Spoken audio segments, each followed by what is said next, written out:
Welcome back to the Afterword, a conversation about the future of words. We are so glad to have Patti Murphy and Matt Carter here with us. We are talking about the background stories around real estate and how we may be able to add real estate assets to our financial portfolios. During the pandemic, about 1 in 5 Americans changed their residence. That's according to Pew Research. 7 out of 10 people worked from home at some point during the pandemic, which may have contributed to a volatile real estate market. Are you seeing shifts in real estate as a result of the pandemic? Or what are some of the trends you would like to see continue, and what are some that you're glad to see the back end of? Well, with regard to changing, the market itself is changing with interest rates going up.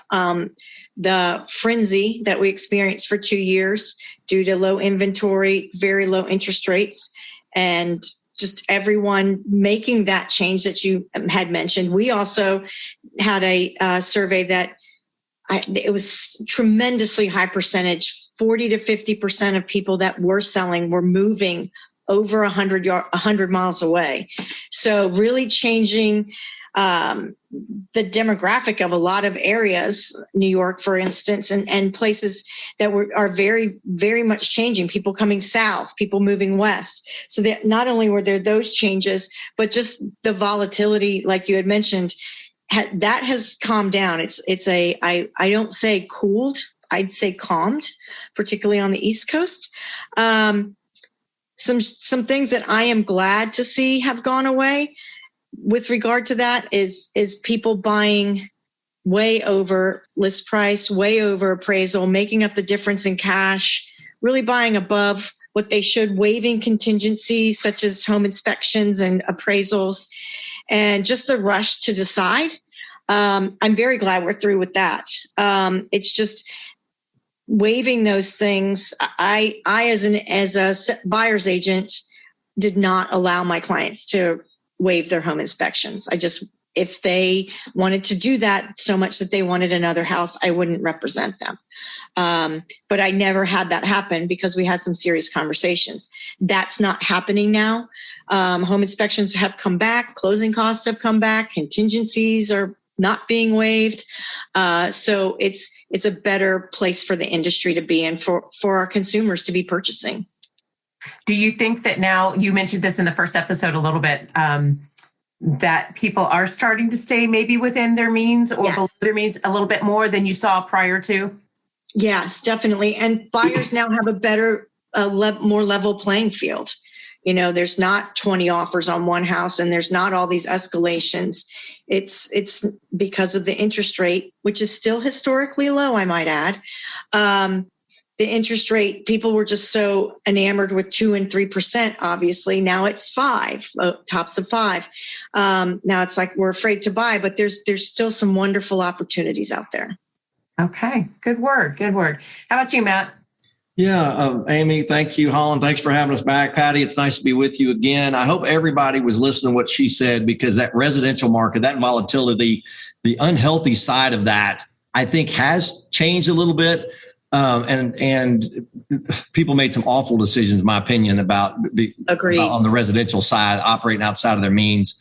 On the commercial side, in our region, the pandemic was extremely tough on restaurants, hotels, a few other market segments. But at the same time, we've been open for business completely long enough now to adjust and change. Other markets, other areas still have it rough depending on their political climate. Politics in general can be divisive. Nobody knows that, I guess. But so sometimes decisions are made out of political loyalty, which don't necessarily have anything to do with evolving with a situation. In real estate and business in general, a big pool of owners, and we call it the market, but they make lots of micro decisions and adjustments as the market evolves. Governments tend to make sweeping legislation, which may or may not allow the normal market, to operate. It artificially interferes with that. We were fortunate in our area to begin quickly relying on what consumers and business owners felt was right for themselves and their families. So in my opinion, we're back to a much more normal marketplace. And I certainly hope that continues. Okay. Excellent. Wonderful.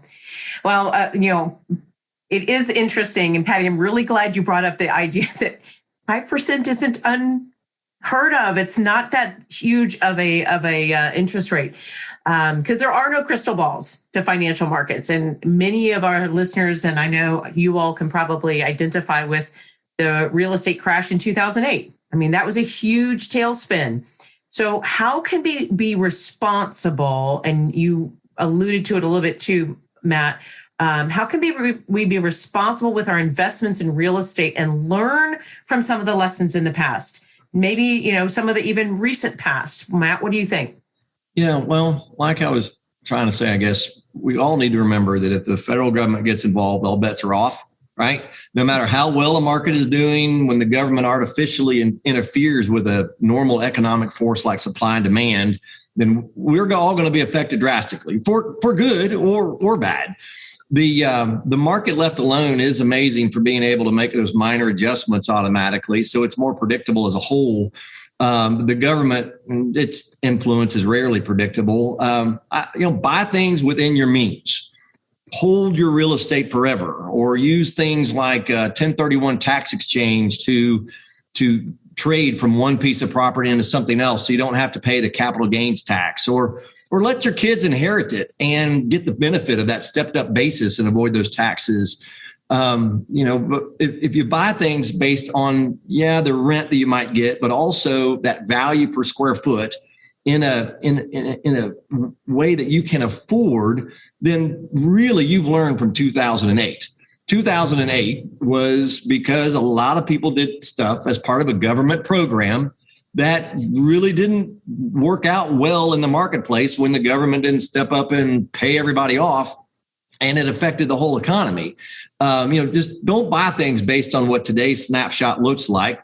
Remember what you can actually afford. And I think 2008 will have taught us the lesson. Excellent. Patti, can you continue on that conversation? I agree with everything Matt said, and was almost exactly what was in my notes. One thing I want to tell to a lot of people ask me, are we going to have a bubble now? Is it going to be the same? It's a totally different market now than it was back then, because of what Matt alluded to. People that were qualifying for mortgages that they could not afford, that they shouldn't have even qualified for in the beginning, and all those foreclosures that came about. The investors that invested on those loans lost out. So we all lost out. That's not happening now. Legislation and lender legislation has tightened exponentially. So that kind of lending is no longer happening. The market inventory is low. So there's still the supply. It's a totally different market. So what people saw in 2008 is not the same. The people freaking out about paying too much a couple years ago and things like that. As Matt said, hold on to it. It's going to be okay. The market's not going to drop. Your value of your home is not going to drop like it did and have all the short sales and things that we did back in that time frame.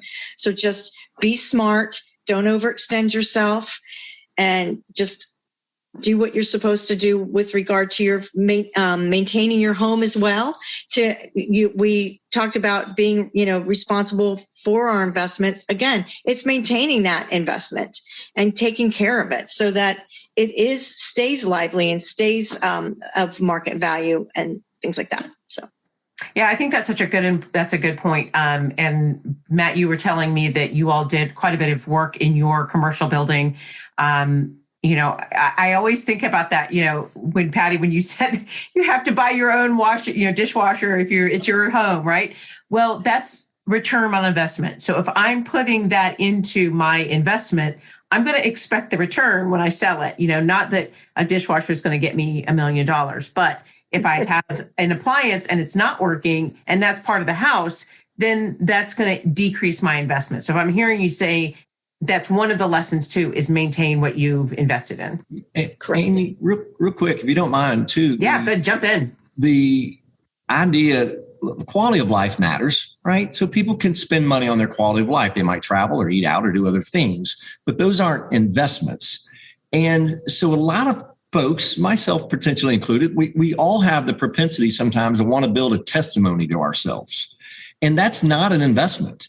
The office building you talked about, we got an old warehouse and we made it an office, and we love it. It's got a nice feel to it. We love being where we are, but we didn't come in and do a multi-million-dollar plan just so from all appearances, we look like we're made of money. And it's what we always had in mind. We took a building and we maximized it for what it was. And we did that reasonably and made reasonable improvements. A lot of people, a lot of businesses, a lot of individuals, they want something that looks a certain way, and they'll pay any amount of money to get it, even though the next person is never going to see it their way. That's where a lot of money gets lost. Oh my goodness. Okay. So I've got kind of a funny story. This person that I knew was selling their house, and it's just like that. You're right. It's a testimony to themselves. They would not show their house. They didn't want anybody in their house. So they painted the entire thing.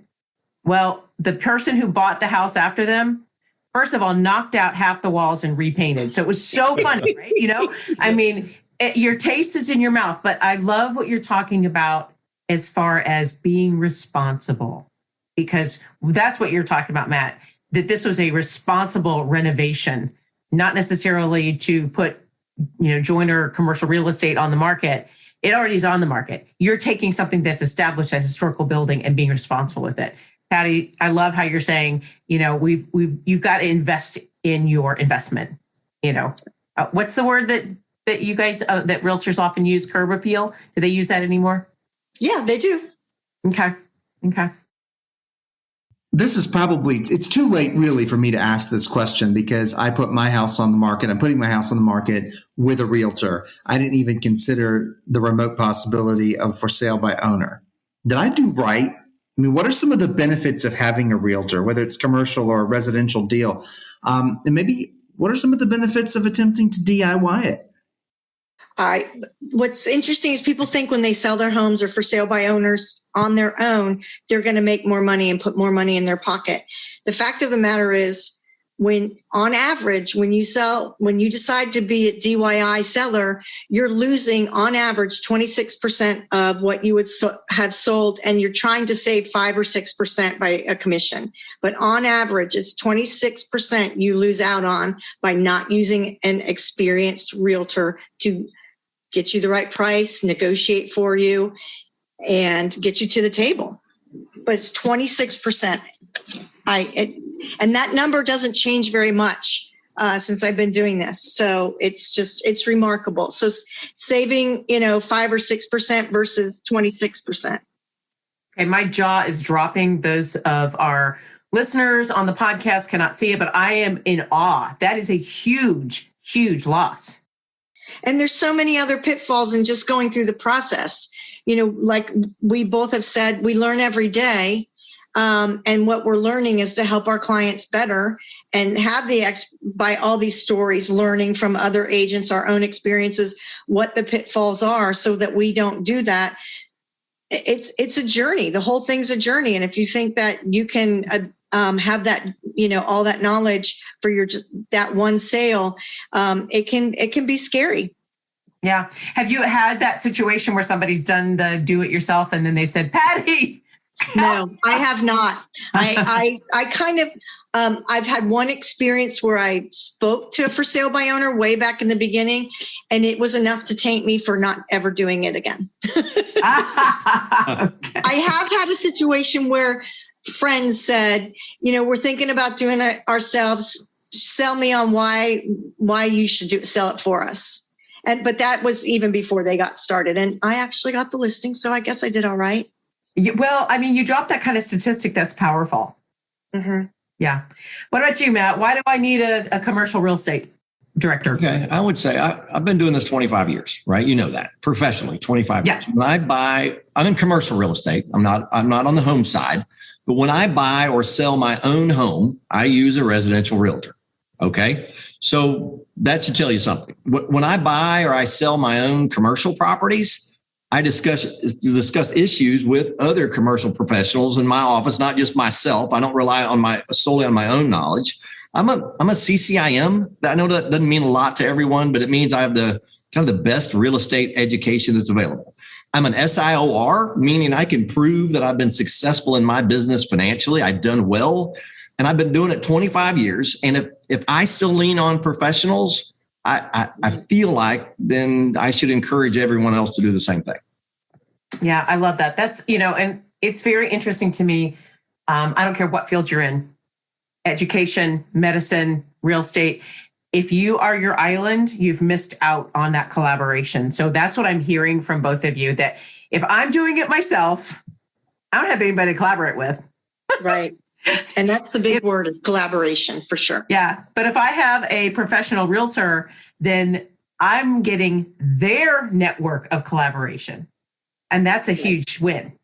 All right. So, Matt, you talked about this a little bit, and I would like us to unpack it a bit more and get some details. Okay. So if I wanted to get into investment real estate, whether it was a rental home or a storefront, whatever it was, what would you recommend as some first safe steps? Because this episode is rounding out our theme of money. And we've been talking a lot on our show about investing and investments, but this one is about investing in real estate. So what would be a good first step, Matt? Yeah, I would say become immersed in the values in your own marketplace. Get with a professional, not merely a licensee, but someone who knows what they're doing. We talked about concepts like buying something you can afford, or if you have a 20-year view, it doesn't really matter what you're going to buy as long as you can afford to pay for it now, or if it goes vacant. But when someone contacts me and they say, how do I do this? What do I do? Generally, I embark upon a learning curve. Maybe that is discussing goals. Certainly that's a part of it. But once I know about what they're thinking, then a lot of the time it's just to send them an amount of material, what's available, like what they're describing, so that we can go through the various commercial real estate terms with specific properties that they can kind of go drive by. They could go discuss in reality and not just hypothetically. What does triple net mean? What are pass-through expenses? What's a CAM charge? How does this work? What am I legally allowed to do in a lease or not allowed to do in a lease? And so that learning curve is a lot. There are plenty of people that kind of sit and talk about things. You've got to actually go and become immersed in those marketplace values, so that then you might be able to see, hey, this could be a good buy, or this is a decent time to sell, or I was just offered more for this than I ever thought I would be. But if you don't know anything about the values at all, if you haven't had anyone help you with that, then it really becomes a tough process. Okay. So let me ask you this. I want to follow up on this, Matt. What about risk? I mean, this is the first time I'm going to buy this commercial real estate. What are some of my risks that I need to know about? Are you going to use a mortgage or not? Probably. I'm probably not yet ready to have cash in hand. Okay, good. Are you going to occupy it with your business, or are you just buying it strictly as an investment? I'm going to buy it as an investment. Okay, perfect. So the chances are the bank's going to require at least 20% down. Okay. I would say that's good. That's healthy, that at least you're putting up 20%. You'd probably be better off to put up 30, 40, or 50%. But if you can afford that mortgage payment based on a vacant building for a long period of time, a commercial building can sit vacant, more vacant than a residential structure. In my belief, my brother makes a joke. He says, I can have a rental home, and if I lower the rent by $75 a month, I can steal a tenant from somewhere else in the neighborhood. But if I have a commercial building, I might reduce it to almost zero, and still, if nobody can use it for their business, they're not going to lease from me just because it's a good deal. Does that make sense? Oh, so totally. When I come back to this idea of being able to afford it, if your other job allows you to pay for some amount of carrying cost vacancy for 6 months to a year, if you really weren't able to lease it, and it could take 6 months to a year, it could take longer, then that's probably being responsible. You're going to need to pay your taxes at the same time, your real estate insurance. The tenant that comes to your table may say, hey, I'd like to lease it, but I don't have much money and I need a lot of stuff done to that building to use it. Then you have to wonder, well, are they a good risk? Can they afford what they're saying they can pay in in rent. And so then you ask for their financial statements, much like a bank, and you ask them to sign personal guarantees, and you decide if they can help you with that. But that a lot of times, especially for beginners, comes after you already own the building.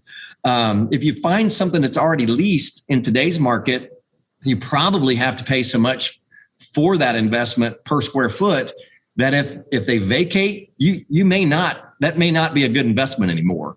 And a lot of people will buy, let's say a Starbucks. I don't want to pick on them. I love Starbucks, but $1,000 a square foot for a Starbucks, they'll sign a 10-year lease, 20-year lease. But if they go vacant, that building may only be worth $100 a square foot for somebody that's going to have an ice cream shop in there that just started last year. You see what I'm saying? Yep. So buying it off of the stock price on a cap rate can be really, really risky. It's better to buy something you can afford if it's vacant.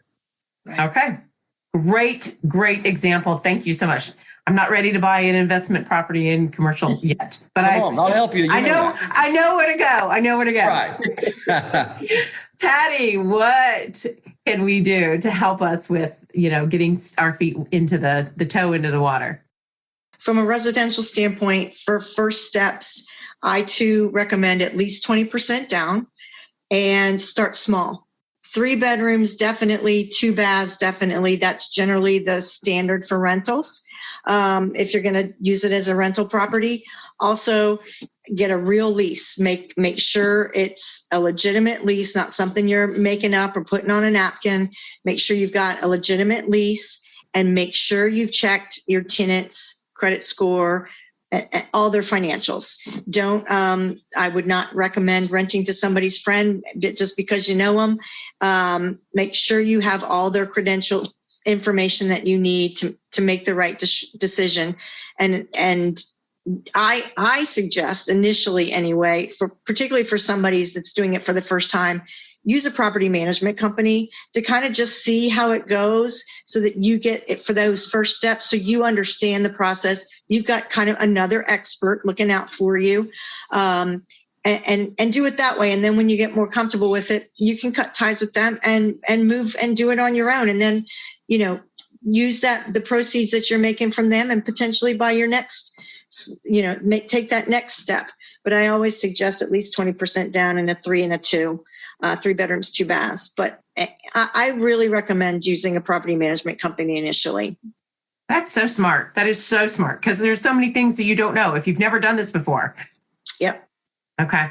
Excellent. Oh, this is so good. Now, I'm not ready to move on either of these suggestions, and I'm not sure if Holland would either. But we appreciate the information, because this is what I love hearing these stories. You have the experience, you've got the background, and you're just giving a little taste of what we could do if we decide to move forward with that. Finally, and this is our last and favorite question, what's a metaphor to help us understand real estate? Mine's living the dream. Nice. Both from my side of the fence and from my client's side of the fence. Awesome. I'm terrible at this, but I think in similes instead of metaphors.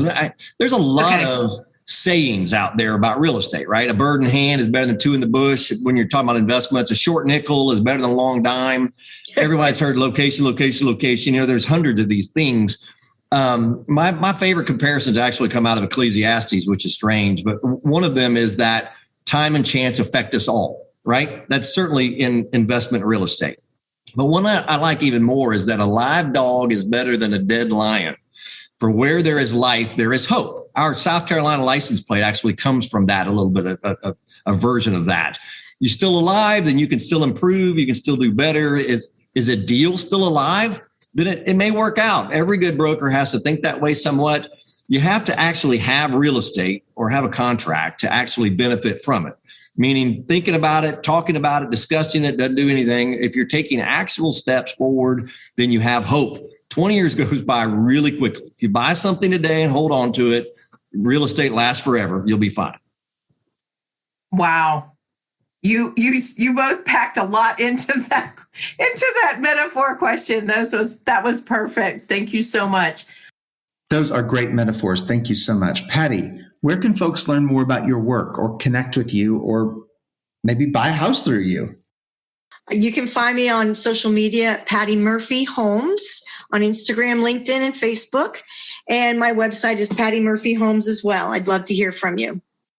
Matt, how can listeners connect with you and learn more about what you're doing? Maybe get some office space through you. Yeah, great. You can go to greenvillebroker.com, Greenville like our city, greenvillebroker.com. All my contact information is there. Send me an email if you want to follow me. Or really, I do most of that through the company at Joyner CRE, Facebook, and otherwise. Find me on LinkedIn, of course, and just search Matt Carter, Greenville, South Carolina. I'll turn up. Thank you both, and I look forward to getting to know you a little bit better. Join us next week as we begin a new theme. We're going to be talking about human ingenuity, and we're starting with the topic, creating tidy lifestyles. What do we need to know about tidiness? We're going to be talking about the myths and the stories and the words around living tidily. So those of you who are joining us with your reviews, we thank you. You're a subscriber. We appreciate that. Please, if you haven't, go to theafterwordpodcast.com. It does help us keep the conversations going. And as always, you are welcome at our table.